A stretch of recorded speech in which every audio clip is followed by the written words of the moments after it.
चल रही हैं। सर नमस्कार। साहब, सर क्या नाम है आपका? मेरा नाम जेठू दास है। कहाँ से आए हैं? मैं नागौर जिला कुचेरा के पास अकेली भी गांव है और जोधपुर में रहता हूँ, पानी का काम करता हूँ। सर संत रामपाल जी महाराज के शरण में आने से पहले आप क्या भक्ति साधना करते थे? मैं सभी देवी देवताओं की भक्ति करता था, जैसे परिवार करते थे, और मैं रुणीचा रामदेवरा पैदल यात्रा भी जाता था, और मैं सभी देवी देवताओं की भक्ति करता था, उपासना करता था, और जो ये संसारिक लोग करते थे वैसे करता था। सर उन साधनाओं को करने से आपको क्या लाभ हुआ? मेरे को कोई लाभ नहीं हुआ, उल्टा नुकसान ही नुकसान होते रहता था। कभी भी ऐसा नहीं है कि मैं फायदे में रहता था, बहुत ही नुकसान होता था मेरे को। संत रामपाल जी महाराज की शरण में कैसे आए? मैं संत रामपाल जी महाराज जी की शरण में 2006 में मैं इतना दालिदर में फंस गया गांव में। नागौर जिला में मेरा गांव है, वहाँ रहता था पहले मैं, और वहाँ से परमात्मा ने कृपा करी, प्रेरणा दी, यहाँ जोधपुर में आया। जोधपुर में गया तो जोधपुर में मैं एक ट्रैक्टर चलाया। ट्रैक्टर चलाने के बाद में फिर भक्तों से प्राप्त, परमात्मा के भगत थे सतगुरु रामपाल जी महाराज के, उनसे संपर्क हुआ। उनके फैक्ट्रियों में, घरों में पानी डालता था, तो उन्होंने बोला कि जेठुदास जी आप क्या भक्ति करते हो? तो मैंने बोला भाई मैं तो ब्रह्मा विष्णु महेश की, रामदेव जी की, या सालासर दरबार की भक्ति करता हूँ, इनकी पैदल यात्रा जाता हूँ। तो भगत लोग बोलते थे ये आप शास्त्र विरुद्ध करते हो। तो मैं बोलता शास्त्र विरुद्ध, शास्त्र में तो हम जानते नहीं, शास्त्र कभी खोल के देखा ही नहीं क्या होता है शास्त्र। और फिर परमात्मा की दया हुई, उन भक्तों ने मेरे को ज्ञान गंगा पुस्तक दी। ज्ञान गंगा पुस्तक दी तो उस ज्ञान गंगा पुस्तक को मैंने पढ़नी चालू की, थोड़ी बहुत पढ़ी। और फिर बाद में दीपावली थी, दीपावली को मैं LCD टीवी लेके आया।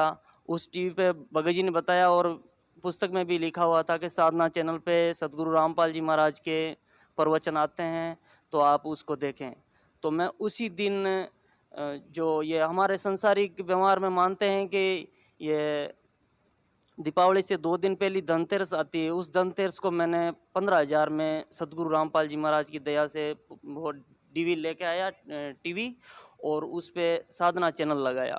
साधना चैनल लगाते ही मेरे को ऐसे लगा कि सतगुरु रामपाल जी महाराज तो मैं इनके शरण में हूँ, और इनको मैं पहले कहीं मिल चुका हूँ, इनका शिष्य था, ऐसे मेरे को महसूस हुआ। और बहुत ही मेरे शरीर में उमंग हुई, और मेरे को पहले बहुत ही दुख था। उस दिन मेरे को इतना महसूस हुआ कि सुख के ये तो परमात्मा ही हो सकते हैं।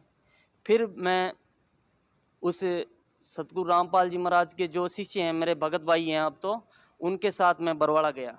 सर सतलोक आश्रम बरवाला में जब आपने संत रामपाल जी महाराज से नाम दीक्षा ली तो आपको कैसा महसूस हुआ? मेरे को दीक्षा लेने से पहले मैं इतने भूतों प्रेतों से, प्रेत आत्माओं से इतना पीड़ित था। और मेरे भगतमती, मेरे बच्चे, और मेरी माताजी और मेरे पिताजी तो वैसे तांत्रिक विद्या करते हैं, और उनसे तांत्रिक विद्या करते हुए पिताजी से कुछ फर्क नहीं पड़ा। और मेरे को रात की 12-1 बजे 2 बजे वो भूत आते थे, और मेरी भगतमती को मेरे को दिखाते नहीं, मेरे शरीर पे इतना वजन रहता कि जैसे कि 4-5 कुंटल वजन रख दिया, ऐसा रहता था। और फिर बाद में मेरे को दिखाई नहीं देते, उनको, बड़ी वाली बच्ची को और मेरी भगतमती को हाथ पकड़ के उठाते कि मैं फलानी हूँ, मैं तेरे को लेके आई हूँ, लेने के लिए आई हूँ, मेरे साथ चल। वो बोलती कि ये क्या हो गया भगत जी, उठो। और फिर बाद में मैं उठता था, उनको नहीं दिखाई देते। रात में डरती थी, मेरी बच्ची भी रोती थी, उसको भी दिखाई देती। तो फिर बाद में सतगुरु रामपाल जी महाराज की मैं सत्संग सुनता था, वैसे भक्तों के साथ गया बरवाड़ा आश्रम। तो वहाँ जाके मैं आश्रम में मेन गेट से पैर रखा, पैर रखते ही मेरा जितना भूतों का साया था वो 1 सेकंड में, क्षण में समाप्त हो गया। और जैसे ऐसे शरीर हो गया मेरा, इतना वजन रहता था शरीर पे, ऐसे शरीर हो गया जैसे कमल का फूल कितना हल्का होता ऐसे। और मैं मतलब ट्रैक्टर चलाता ना, पानी का टैंकर का काम करता हूँ मैं, टैंकर चलाता तो 5 किलोमीटर की दूरी से लेके आता हूँ, अप डाउन करता हूँ, और मैं 4 टैंकर मुश्किल से दिन भर में नागता था। और उस दिन ऐसे लगा मेरे को कि मैं आज कम से कम, मेरे को 15 ऑर्डर है तो मैं किसी के टैंकर डाल सकता हूँ, फैक्ट्रियों में ऑर्डर कर सकता हूँ, और 5 किलोमीटर दौड़ सकता हूँ।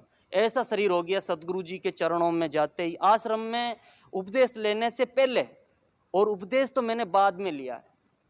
फिर उपदेश लेके और सदगुरु के वहाँ चरणों में गया दर्शन करने के लिए, तो दाता ने मेरे सिर पे हाथ रखा और ऐसा शरीर हो गया निर्मल कि इस शरीर के अंदर कोई रोग नहीं है।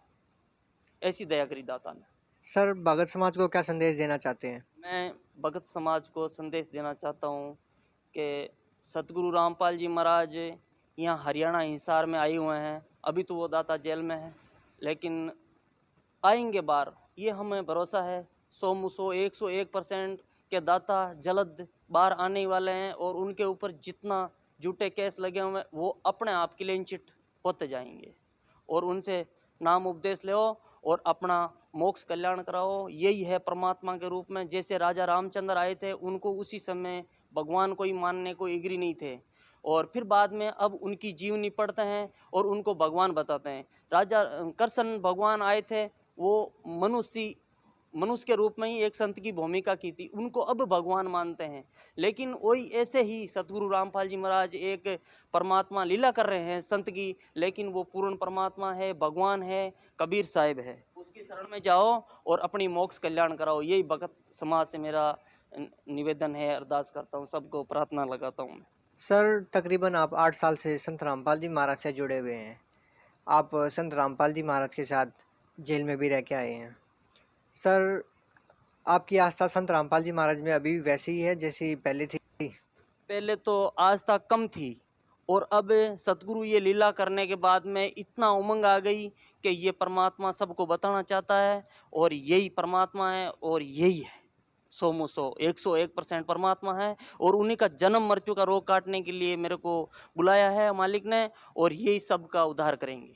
सर इतना अत्याचार आप लोगों के साथ हुआ है, फिर भी आप लोगों की इतनी आस्था है, क्या कहना चाहेंगे? ये मैं कहना चाहता हूँ कि प्रशासन, पुलिस जो दूसरों के कहने से या मीडिया के भ्रमित करने से इतनी भ्रमित हो गई और हमारे साथ बहुत ही अत्याचार किया था और बहुत सारे भक्तों को पीटा था, लेकिन ये कुछ नहीं कर सकते। परमात्मा तो परमा ही अपना काम वो ही करेंगे। सर कब तक आप संत रामपाल जी महाराज के लिए जेल जाते रहेंगे, इतना अत्याचार सहते रहेंगे? तब तक ये प्रशासन या नेता लोग ये अपनी अज्ञानतावश करते रहेंगे, और तब तक हमारी सच्चाई, गुरुजी की तो सच्चाई है, इसमें तो कोई महक ही नहीं है। राई गटेन को तिल बदे, परमात्मा है वो तो, लेकिन हमारी सच्चाई रहेगी। और उनका जब तक ये नहीं मानेंगे तब तक हम ऐसे ही करते रहेंगे। हमारे चाहे लट पड़े, चाहे डंडा पड़े, चाहे हमें फांसी पे लटकाए, उस सतगुरु रामपाल जी महाराज जी के चरणों में रहेंगे। तब तक कभी भी हमें जेल में डाले, हम तैयार हैं। सर आप लोग जेल में भी रह के आए हैं, फिर भी आप लोगों का कहना है कि कितना भी अत्याचार हो हम फिर जेल जाने के लिए तैयार हैं। सर आप उन लोगों को क्या कहना चाहेंगे जो लोग टीवी के माध्यम से आप लोगों के ऊपर इतने गंभीर आरोप लगा रहे थे, उनके लिए आप क्या संदेश देना चाहेंगे? उन लोगों के लिए हमारा यही निवेदन है, उन लोगों को, कि भाई ये तो परमात्मा है ही है, लेकिन तुम्हारी अज्ञानता इस ज्ञान से हटेगी। ये सतगुरु रामपाल जी महाराज साधना चैनल दे रखे हैं, इस पे देखो आप, और ज्ञान गंगा पुस्तक भी है, और या आपके अड़ोस पड़ोस के सतगुरु रामपाल जी महाराज के जो हमारे भगत भाई शिष्य हैं उनके, उनसे चर्चा करो, और ये आप गलत व्यवहार मत करो। उनसे यही निवेदन प्रार्थना है। सर बहुत बहुत धन्यवाद। आप ये सच है।